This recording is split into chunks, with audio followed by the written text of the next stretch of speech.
Мы в последнее время много уделяем внимание сохранению и развитию родных языков.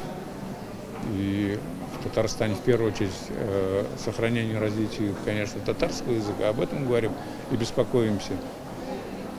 Язык матери, родной язык. Говорим по-разному. Но, к сожалению, пока мало делается конкретного, реального всеми в этом направлении. Одними планами, программами эту проблему не решить.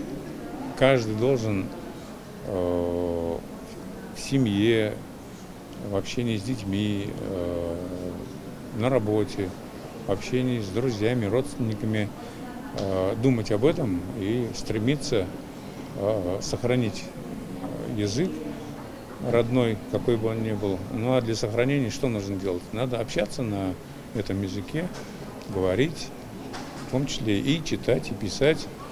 И вот такая форма, которая придумана организаторами, я считаю, это очень хорошая акция, хорошая форма продемонстрировать свою готовность участвовать в сохранении родного языка. Кто пришел, тот, значит, искренне об этом думает, заботится, переживает и пытается внести свою лепту в решение этой проблемы, но заодно и себя проверяет, свой уровень.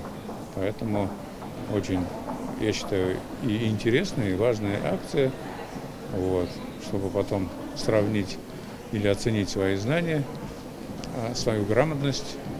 Мы же все себя считаем грамотными очень, а вот что скажут те, кто проверяет наши работы, посмотрим. Я хочу поблагодарить всех организаторов и особенно всех участников, кто нашел возможным и нашел смелость, я бы даже сказал, пришел и поучаствовал в этом диктанте.